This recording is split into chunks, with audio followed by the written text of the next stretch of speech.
Today I've got a really fantastic recipe, and I had to look at the date of it. It's from 20th of October 2003. Now it's a recipe for rolls that you can make. Either you mix them up before you go to bed and you leave the mixture overnight, or you can do it like I'm doing today. You can mix it up first thing in the morning, and then when you come home from work you can pop them in the oven. Super simple, and you know me, I love super simple things that taste good. You know, why make things complicated? Anyway, what I'm going to do is I'm going to dive right into it. I'm going to get the mixture mixed up, and then I'll tell you a wee bit about the history of it. Anyway, I've got clean hands. Remember, wash your hands before you do anything in the kitchen. I'll just get my pinny on. I've mentioned before, when you see me doing my cleaning, I just wear, you know, my clothes for the day. But when I'm in the kitchen, I like to put on my pinny. And I always get questions about this one. It's by Ulster Weavers. They make really good linen pinnies, and you can throw them in the hot wash. And I mean, I can't remember how long I've had this one. You can go back and look through my videos. Anyway, here comes the recipe for the rolls. Main thing is that you have a big bowl to start with. Don't go putting this into a small bowl because it is going to expand. But you know, a reasonably large bowl. I'll tell you the ingredients. Again, super simple. All we're using is plain white flour. If you've only got self-raising, I mean, use that, but in Denmark we only have a standard plain white flour, so that's Velbekomme. And then we're going to be using some oats, you know, rolled oats, not kind of instant oats, but rolled oats, not pinhead oatmeal, but you know, the stuff you just cook it for a couple of minutes. What's called, if you're in Denmark, hygge. And a wee bit of sugar, brown sugar. Here it's called sugar. There's the Danish one in the middle there. A wee bit of salt and some yeast. I'd think of the word there. I'm thinking Danish. And I like the packets of dried yeast. So easy to use. I can keep them here in the drawer. I can keep them at the summer house. I can always make bread or rolls, so I like those just for simplicity. You can use real yeast, you know, fresh yeast for this, and I'll tell you about that afterwards, but let me get it mixed together how I normally do it. So what we're going to take is, we're going to take, now usually I use the recipe as is. This is BIRGITS recipe, but I've adapted it into cups, because it is useful, you know, for the summer house, how many cups, instead of measuring things out with the scales. So what you want in your bowl to begin with is 600 grams of plain flour, and I measured that out, and it's around 4 cups. We're starting off with 600 grams or 4 cups of flour. I've already put that in. And we're also going to add some of our rolled oats. And again, the rolled oats is 300 deciliters. Let me see if I can show that here. 300 deciliters, which comes out at about 1 1/4 cups. Now, if you're you know, a baker, you'll know that you can kind of adjust these things. You can add in some seeds, chia seeds, sunflower seeds, whatever. I'm just giving the basic recipe for those of you who are not feeling at ease in the kitchen, just to show you what the basic recipe is like. But you can add extra things yourself, you know, raisins or whatever. And then I'm going to add, sorry, I just need to get behind you for a spoon. Okay, then we're going to add in, we've got flour, oats, and I'm going to do 2 tablespoons of sugar, just brown sugar. You can also use white sugar.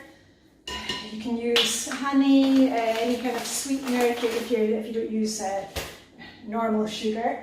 And then, let me just check, 2 teaspoons of salt. So we've got 2 tablespoons of sugar and 2 of salt. So here that is. 1, 2, right. And also I like to have my items, all my ingredients set up on the counter so I don't forget anything. And then the last thing that's going in before we add the water and get mixing is the yeast. Now we get these little packets of yeast, and in here there's 12 grams of dried yeast, which is the equivalent of 50 grams of fresh yeast. You know, you get the little fresh blocks of yeast. Now, if you haven't seen dried yeast before, I'll just show you it there. It's little like little granules. And the advantage of the dried yeast is you don't need to dissolve it in warm water first, and you can just mix it all together. Now this, I would say, I generally use 1 teaspoon of yeast for this. And if you've seen my other recipe for the 15-minute rolls, I would use 1 pack of this, but we're not doing the instant rolls today. We're doing overnight, you know, from evening to morning or morning to evening. So we're just using a small amount of yeast. So a teaspoon of yeast, that's plenty. And then you can close this up, seal it, and that will quite happily sit in the fridge for several days. So you can use it for something else. Right, and the last thing that we're going to add in is the water. The original recipe used fresh yeast and warm water. I like the easy one with the powdered yeast, you know, the granules of yeast, and just cold water. And I've measured it out, and the Danish recipe says 700 milliliters, just show you in there, which is about 3 cups of water. So you just give it a wee mix together. So we go here.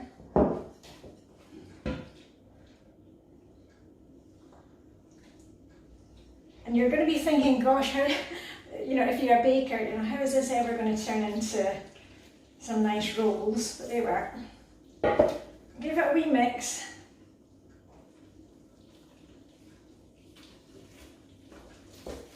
Right, can you see there? And you don't need to be pernickety about this, just give it a good mix. Now at this stage, you want it to be fairly runny. You don't want it kind of sloshing all over the place, but it's going to come out looking a bit like the porridge, you know, the kind of rice pudding that we have at Christmas here in Denmark. Or it does look like porridge. Let me just give you a wee look. Whoop. And if yours is looking maybe a wee bit too runny, then you can add in a little bit more flour. So start off with 4 cups of flour, 600 grams. If you feel it's just too runny, you can add a wee drop more, you know, maybe a ½ cup more. But once you've made it a few times, you'll kind of know how that goes. Okay, I'm just scraping off the bits from the bottom to make sure I don't have any bits of, you know, any little pockets of flour. There we go. Let me show you here. Hold on, let me just get out my... Where is it? I'll just use my spoon. Where did I use my little spoon? Yeah. And then what we're going to do with this is we're going to cover it. You could cover it with cling film, or you can, you know, put a fresh tea towel over it. And you're going to leave this either on the kitchen counter, if you've got a kind of cool place, you know, cover it with a tea towel and leave it from morning to evening. Or if you're making it in the evening, you know, just when you've done your kitchen cleanup, I would cling film it and I would put it in the fridge if you're going to be leaving it for several hours. It takes minimum 6 hours. I can quite happily sit for longer. But anyway, I shall come back later and we'll see how it's doing after a few hours, and I'll give you the rest of the information about it. Okay, see you in a minute. Okay, let's fast forward. It's been over 6 hours since I made up the mixture, and either you're going to be getting out of bed in the morning if you've done them overnight, staggering down in the morning, grab your cup of coffee and get the switch on the oven to max. Now my oven goes to 250 Celsius max. Otherwise, if you're doing it in Fahrenheit, that's probably 500. Get the oven on immediately. Drink your coffee. Otherwise, if you're making these from day to evening, come in the door before you even get your coat off. You know, switch on the oven. And let's take a wee look at our mixture. Let me just get my pinny on because we are back in the kitchen. Remember, wash your hands before you do any cooking. Because whenever I say to my kids now, okay, what's the first thing you do, you know, if they're making some kind of new recipe? Wash your hands, Mum. And they do the eye roll thing, but at least they always wash their hands, so that's good. Anyway, I'll show you what our mixture looks like now. And I've had mine all day. Right, and look how big it is now. Okay, and it's quite wobbly and jiggly. And in the original recipe, hold on, let's just take you down a wee bit. In the original recipe, a wee bit up, Birgit, she uses forks to take the dough and put it onto, and I've got let me see if I can get you a bit further back. There we are. I've got an oven tray. I always use parchment paper, you know, baking paper. I never put it on the thing because it's too much fuss to clean it all up. She would use gaffler, which is the Danish word for fork. And you can see that in the original recipe. It's called BIRGITS GAFFELBOLLER, and gaffel is a fork. I find it much easier to use a spoon. And also if you wet the spoons, it's easier to get the mixture out because it is very, you can see it is very gooey. So let me go ahead and show you me taking some of those out. And this is the only kind of tricky part that could get a wee bit messy, but we're all right, we're all right. So anyway, I've got my spoons in the water. Hold on, let me see if we can get a bit more there. There we go. And then I'm just going to take a bit of the mixture and you're just going to let it plop, plop, plop onto the baking tray. Let me put it over there. There we are, okay?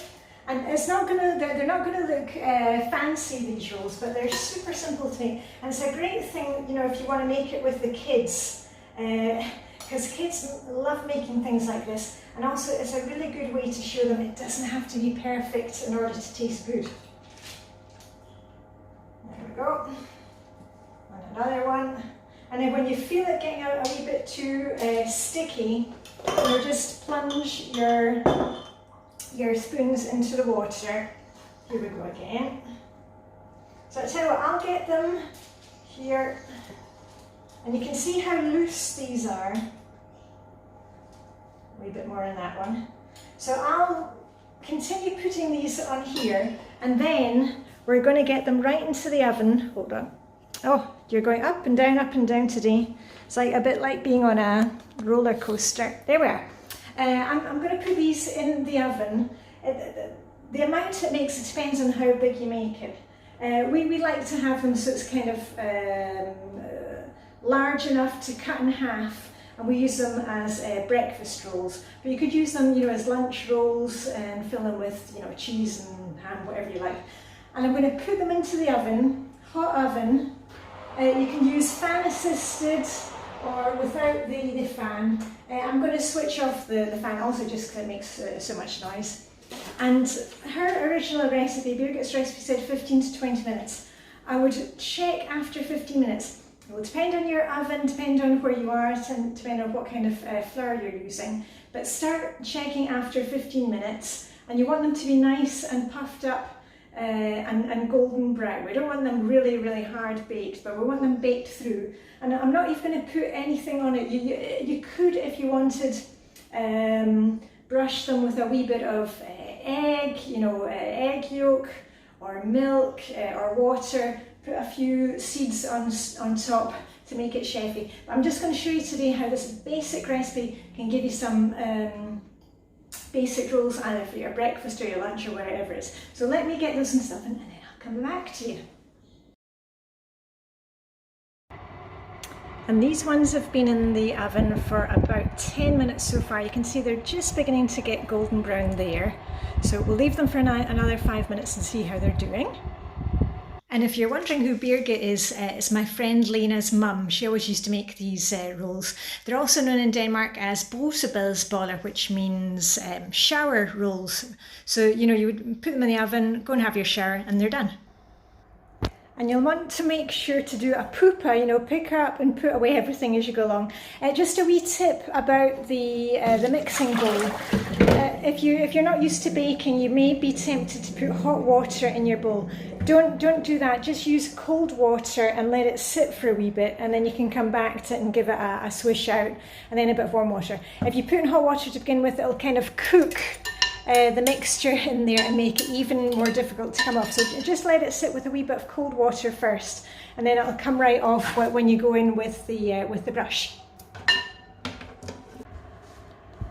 And here they are after the 15-minute mark. I've turned the oven tray around because my oven's not a great, it's not an even heat. And I'm just going to give them 5 minutes more and I think they'll be ready. Woohoo, our rolls are done. I'm going to take them out and I'll show you. There they go, here. Ta-da, they look fantastic. I've made, let me see, from here I've got 1, 2, 3, 4, 5, 6, 7, 8, 9, 10, 11. I've got 11 here, and the remaining mixture I put some sunflower seeds on the top. They're going to take another few minutes. Hold on, let me just take them out. I don't know if you can see them there. Whoop, whoop.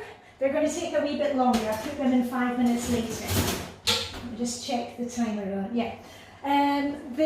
What I generally do is, I mentioned it at the beginning, I make the mixture the night before, and in the morning I come down the stairs, grab my coffee, switch on the oven to max, and then while I'm drinking my coffee, I spoon the mixture in, then I put the rolls in the oven, and generally for my oven, for the type of flour that I'm using, it takes 18 to 20 minutes. I leave them going in the oven, I go and have my shower, I get dressed to shoes, and when I come down again, Bob's your uncle, and the rolls are ready. And you'll see that they're nice golden brown, and you'll be able to tell if they're done. I don't know if you can hear that. They kind of sound hollow. And they're cooked through. And what I will normally do is I'll let these cool off for 5 to 10 minutes. You don't want to be opening them straight away, they'll be really hot and they'll get a bit too kind of mushy. So just let them cool off, and then you can dive into them, and your family will be like, gosh, these are really super easy rolls. Yes, they are. So anyway, I hope I've given you a wee bit of inspiration. I shall cut into them when they're cool. I'm not going to do that right now because the family is coming in. I've mentioned before, I like to keep my family private, give them some privacy. Oh, hold on, let me just switch off the oven because these ones are ready to come out as well. So you'll never see my husband or the kids in my videos, and I don't show my kids' rooms. So I'll put on a picture at the end so you can see what they look like. Anyway, all I've got left to say is live long and prosper. May the Danish hygge be with you. I hope you'll give them a try. They're super easy and they make for a really hygge breakfast. Okay, bye for now.